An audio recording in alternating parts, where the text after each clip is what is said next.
Assalamualaikum warahmatullahi wabarakatuh. Apa kabar teman-teman solehah kelas 1 dan kelas 2? Semoga pada kesempatan hari ini teman-teman dalam keadaan sehat walafiat. Begitu pula dengan ayah, bunda, dan kakak. Semoga semuanya dalam lindungan Allah Subhanahu wa Ta'ala. Baik, teman-teman soleh dan solehah, alhamdulillah hari ini kita sudah memasuki puasa yang keempat ya. Semoga teman-teman soleh dan solehah bisa istiqomah ya sampai selesai Ramadan nanti. Amin amin ya rabbal alamin. Gimana teman-teman, sudah siap semua untuk menyimak video yang insya Allah akan Ibu sampaikan? Kali ini Ibu akan menyampaikan tentang Ramadan yang indah. Nah, untuk itu jangan lupa ya teman-teman menyiapkan alat tulisnya.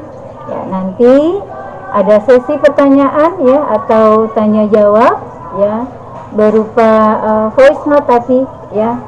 Dan insya Allah teman-teman semua bisa menyimak dengan baik, mencatat ya, dan tentunya bisa menjawab dari pertanyaan atau soal yang nanti akan diberikan. Baik, teman-teman semua, Ramadan yang indah atau indahnya Ramadan. Teman-teman, kalau mendengar kata-kata indah, kira-kira apa yang terbayang? Ya, betul sekali. Kalau kita mendengar kata-kata indah, yang terbayang adalah sebuah suasana hati yang tenang, kemudian hati atau perasaan yang gembira, ya, dan juga memiliki perasaan yang bahagia tentunya. Nah, oleh karena itu di sini ya, Ibu akan coba ya menjelaskan mengapa Ramadan itu dikatakan bulan yang indah. Yang pertama, Allah Subhanahu wa Ta'ala memberikan sebuah petunjuk ya, bahwa di dalam Al-Quran semua jenis amalan atau semua jenis pekerjaan itu sudah ada ketentuan-ketentuan pahalanya. Seperti apa contohnya? Contohnya adalah berinfak. Berinfak itu di dalam surat Al-Baqarah ya. Di dalam surat apa teman-teman? Ya, di dalam surat Al-Baqarah ya, ayat 110. Di dalam surat Al-Baqarah ayat 110 ya. Di situ Allah memberikan perumpamaan tentang orang yang berinfak. Ya, tentang orang yang berinfak. Ya. Perumpamaan itu ya, itu dimisalkan seperti sebutir benih. Ya, seperti apa teman-teman? Ya, seperti sebutir benih ya, yang dari sebutir benih itu menumbuhkan 7 bulir, dan setiap bulirnya atau satu bulirnya itu ya teman-teman ada 100 biji ya. Jadi Masya Allah ya, ini Allah memberikan perumpamaan pahala orang yang berinfak ya, di dalam surat Al-Baqarah ayat maaf ya teman-teman, ayat 261 ya. Ayat berapa teman-teman? Ya, ayat 261. Nah, ini Allah sudah jelaskan pahala tentang berinfak. Berbeda dengan puasa atau dengan saum. Saum ini Allah sendiri yang nanti akan langsung memberikan pahalanya atau balasannya. Ya, dalam sebuah hadis ya dikatakan wa ana ajzi bihi, dan saya, kata Allah, dan saya langsung akan membalas pahalanya. Nah, itu keutamaan puasa Ramadan ya. Sehingga apa? Sehingga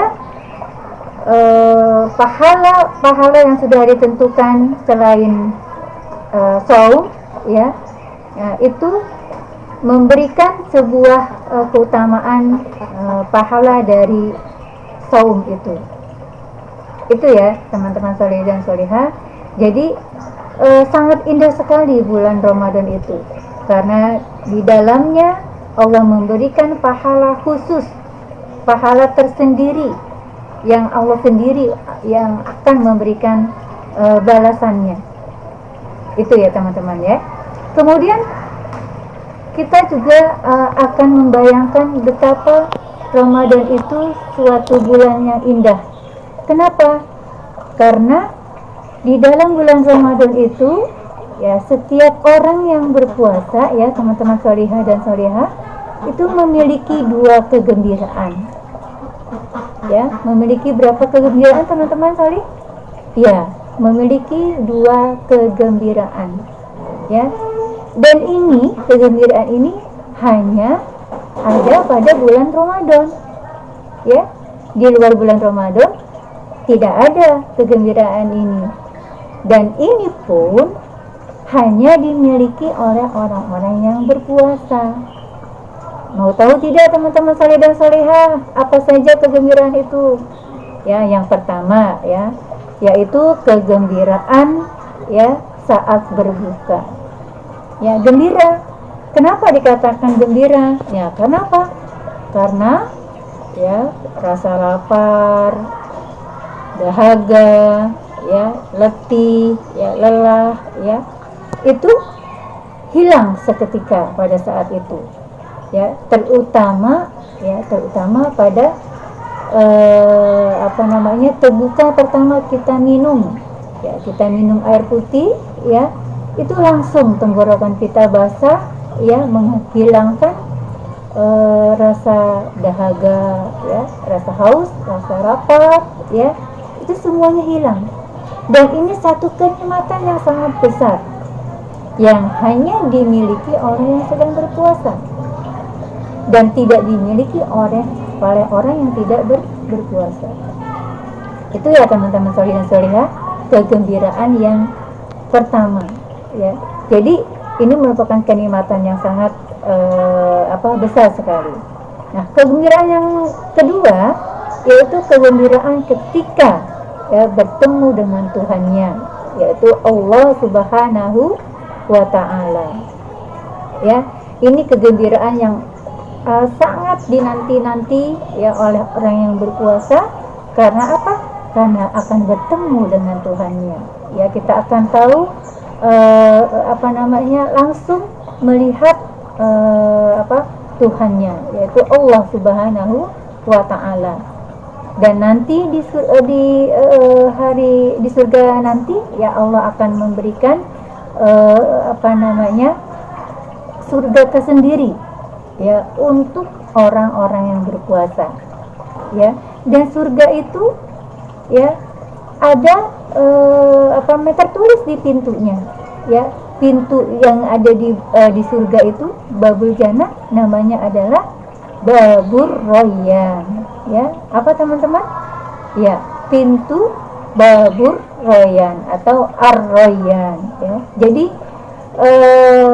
pintu Ar-Royan ini ya pintu khusus untuk orang-orang yang berpuasa. Nah, ini sebuah kegembiraan yang tidak akan dimiliki ya oleh orang-orang yang tidak berpuasa ya. Kemudian yang ketiga ya, yang terakhir, kenapa Ramadan itu dikatakan indah ya? Karena Ramadan itu amalan yang di dalamnya terutama berpuasa yaitu amalan yang mengantarkan kita ke dalam surganya Allah. Masya Allah ya teman-teman ya. Jadi puasa ini ya merupakan amalan yang bisa mengantarkan kita ke dalam surganya Allah Subhanahu wa ta'ala. Teman-teman sholih dan sholihah, satu ketika ada salah seorang sahabat Nabi yang bernama Abu Umamah, ya. Abu Umamah ini bertanya kepada Rasulullah, ya, wahai Rasul, coba perintahkan kepada saya amalan apa yang bisa memasukkan saya ke dalam surga. Tolong ya wahai Rasul, perbuatan atau amalan apa? Kemudian Rasulullah menjawab, alaikum bisiyam. Ya, itu jawaban Rasulullah, yaitu hendaklah kamu berpuasa. Kemudian lain waktu sahabat tadi bertanya lagi sampai 2 kali. Yang bernama Abu Umamah tadi bertanya kepada Rasul, wahai Rasul, coba tolong perintahkan kepada saya amalan apa yang bisa memasukkan saya ke dalam surganya Allah. Kemudian Rasul menjawab lagi, yaitu alaikum bisiyam, ya. Alaikum bisiyam, ya. Yaitu hendaklah kalian berpuasa. Ini hadisnya diriwayatkan oleh Nasai, ya, dan juga diriwayatkan, ya, oleh Ahmad, ya. Oleh karena itu teman-teman sekalian yang dirahmati Allah, ya, yang dicintai Allah, kita berusaha, ya, untuk menjalankan, ya, ibadah puasa ini dengan maksimal, ya, dengan benar-benar meninggalkan perbuatan-perbuatan yang tidak berguna, ya, perbuatan-perbuatan yang tidak ada manfaatnya, ya. Dan juga jangan sampai lupa, ya, teman-teman sholih dan sholihah, ya, semuanya, agar kita nanti di bulan Ramadan ini bisa menunaikan puasa dan juga menunaikan zakat, ya, yang merupakan ibadah pelengkap di bulan suci Ramadan ini, ya, sehingga dari awal hingga akhir kita akan mendapatkan dari Allah Subhanahu wa ta'ala yang disebut dengan maghfirah Allah Subhanahu wa ta'ala, yaitu ampunan dari Allah Subhanahu wa ta'ala. Nah, demikian teman-teman sholih dan sholihah, ya, materi yang bisa Ibu sampaikan. Semoga bermanfaat dan teman-teman bisa menyimak dengan baik, ya. Oleh karena itu, sekali lagi Ibu ucapkan selamat menunaikan ibadah puasa, ya. Semoga puasa kita dan puasa semuanya diterima oleh Allah Subhanahu wa ta'ala. Billahi taufiq wal hidayah. Wassalamualaikum warahmatullahi wabarakatuh.